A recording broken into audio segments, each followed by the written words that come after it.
एक सवाल मेरे पास आया कि क्या आयरन की कमी से बच्चों में आईक्यू लो हो सकता है, उनका कॉग्निटिव फंक्शन अफेक्ट हो सकता है, डिले हो सकता है इसमें, और ये भी न्यूरो डेवलपमेंटल डिसऑर्डर का कारण बन सकता है। तो काफ़ी हद तक इसका जवाब है हाँ।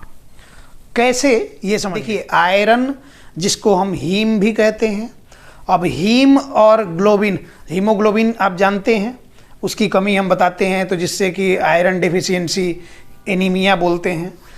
तो हीमोग्लोबिन के साथ ऑक्सीजन की बाइंडिंग होती है प्रॉपर, तो वो हमारे पूरे बॉडी में सप्लाई होता है न्यूट्रिशन के तौर पे। ब्रेन को भी प्रॉपर सप्लाई ऑक्सीजन की चाहिए है तो HbO2 ही जाता है, हीमोग्लोबिन प्लस O2।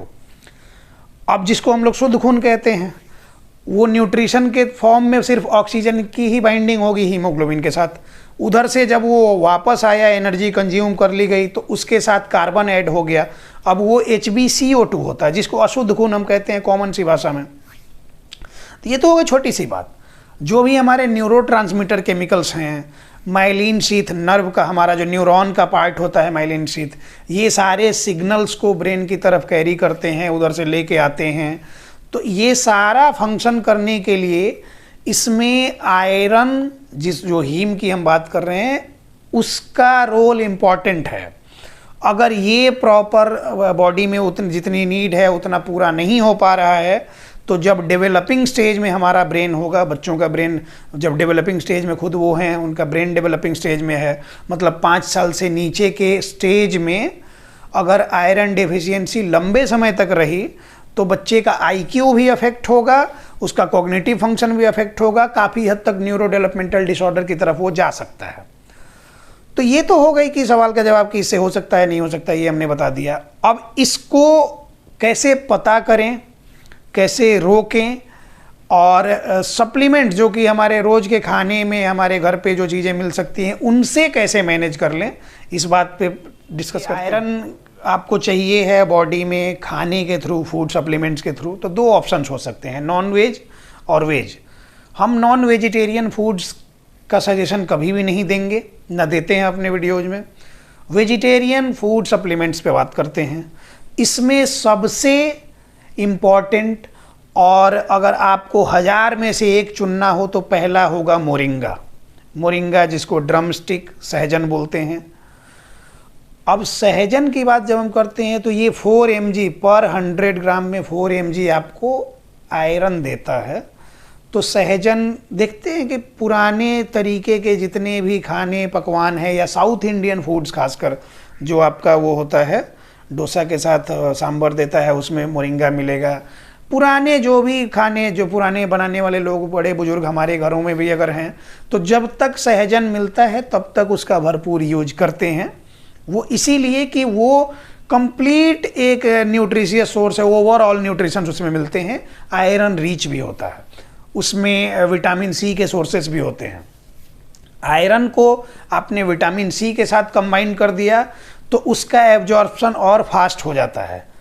इसी तरह से अब आते हैं, अब मोरिंगा को जिस फॉर्म में आपको लेना है, आप सब्जी बना के खाएं, उसका जूस पिएं, उसका सूप बनाएं, मोरिंगा पाउडर को आप यूज करें, जिस भी फॉर्म में, जैसे उसका पत्ता आता है मोरिंगा का, उसको पीस के पाउडर बना के आप रोज़ खाने में दाल वाल में डाल के दे सकते हैं बच्चे को, काफ़ी हद तक वो इफ़ेक्टिव होगा। इसके अलावा जैसे पालक होता है, मोरिंगा के बाद अब पालक पे आते हैं। पालक अगर साग के तौर पे आप ये कर रहे हैं तो उसके साथ साथ क्या होता है कि दाल में भी हम लोग ज़्यादातर डालते हैं, उसके साथ अगर नींबू, मतलब हमने कहा कि विटामिन C के साथ उसको आप ऐड कर दे रहे हैं, उसका एब्जॉर्प्शन फास्ट हो जाएगा। तो हमेशा अगर पालक साग ले रहे हैं उस पर नींबू निचोड़ के दे दें, बच्चे को दे रहे हैं, आप खा रहे हैं, उससे काफ़ी हद तक वो पूर्ति हो जाएगी और उसका एब्जॉर्प्शन जो होता है वो फास्ट होगा। इसके अलावा बीट रूट हो गया, नट्स में आप काजू वाजू दे सकते हैं, किशमिश इसका एक अच्छा सोर्स है, बच्चों को पसंद भी है। उसको बस ये करना चाहिए कि पानी में सोख करके 2-4 घंटे तब दे दें तो बेहतर है। तो ये कुछ सोर्सेस हमने बात की हैं, तो हज़ारों आप इंटरनेट पे सर्च करेंगे मिल जाएंगे, लेकिन ये सोर्सेस जो कि रेगुलर बेसिस पे हमारे आसपास अवेलेबल हैं, हमको कहीं से इधर उधर से ये करने की ज़रूरत नहीं है, और ऑर्गेनिक फॉर्म में अवेलेबल हैं। हमको ऐसा नहीं है कि वो जाके केमिकल वाला और प्रिजर्वेटिव डाला हुआ कुछ लेना, नहीं, ऑर्गेनिक फॉर्म में हमारे आसपास मिल जाएंगे। इसी कड़ी में एक और ज़रूरी बात ऐड कर दें, आप सभी पेरेंट्स या सभी व्यूअर्स जो हैं वो रिलेट कर पाएंगे इस बात से। आप आज से 10 से 15 साल पीछे जाइए और ध्यान दीजिए कि आपके घर में आज से 10-15 साल पहले एक भारी सा लोहे का कढ़ाई यूज होता था। लोहिया, हमारे यहाँ लोहिया कढ़ाई बोला जाता है, या फिर वो काला काला पूरा रहता है, वो तो एल्युमिनियम की तरह तो सुंदर नहीं दिखता है। तो वो लोहे की कढ़ाई यूज की जाती थी। लोहे का वो जो करछी होता है, छोलनी बोलते हैं, वो यूज किया जाता था। क्यों यूज किया जाता था आपको पता है? उसके पीछे कुछ तो लॉजिक होगा। वो लोहे की कढ़ाई थोड़ी भारी होती थी। अब हम लोग धीरे धीरे कमज़ोर होते गए, नाजुक होते गए, सुकुआर बोलते हैं जो होते गए, हमने वो छोड़ दिया। हमारा हाथ दर्द करने लगा, वो लोहे की छोलनी को चलाते हुए कलाई में दर्द होने लग गया। वो काला दिखता है तो घर में सोबर नहीं लगता है, इसलिए हमने उठा के उसको छज्जे पे या दुछत्ती में डाल दिया और हम उसका यूज नहीं करते हैं। और हम लेके आते हैं क्या? एल्यूमिनियम। अब एल्यूमिनियम का क्रिस्टल रोज वो गर्म हो रहा है एल्यूमिनियम, और उसके क्रिस्टल्स हमारे बॉडी में जा रहे हैं, हमारे आंतों को डिस्टर्ब कर रहे हैं, कॉन्स्टिपेशन और सारी प्रॉब्लम्स प्रोड्यूस कर रहे हैं। तो वो हमको सूट करता है क्योंकि हमको बाहर से तो दिखाना है। जैसे होता है ना कि मार पिटाई खा लिया, जमीन में पटका गया, कोई देखा तो नहीं, झाड़ झुड़ के खड़ा हो गया वाली बात। वही वो जो आयरन था वो भी जब गर्म हो रहा था आंच पे, तो उसके भी क्रिस्टल्स आपके हर खाने में आ रहे थे और आयरन डेफिशिएंसी काफ़ी हद तक वहाँ से मैनेज हो जा रही थी। इसलिए आज हमारे एक जनरेशन पहले वाले लोग लोहे की तरह मजबूत हैं। और इन नहीं कि उनने बॉडी में लोहा कहीं रॉड डलवा दिया हो, पैर टूटा हो तो उसकी वजह से मजबूत है, ऐसा नहीं है। वो नेचुरल सोर्सेस, और जो पहले एक टीवी में ऐड आता था सोना चांदी च्यवनप्राश करके, हम देखते थे। तो उसमें क्या है कि इसमें सोने की ताकत, चांदी की ताकत दे रहा है 300 रुपये किलो में। तो वो सोना चांदी च्यवनप्राश में नहीं जाना है।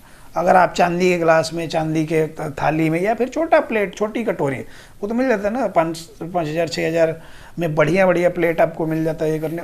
उन सब चीज़ों से वो धातु मेटल हैं और वो नॉन रिएक्टिव हैं।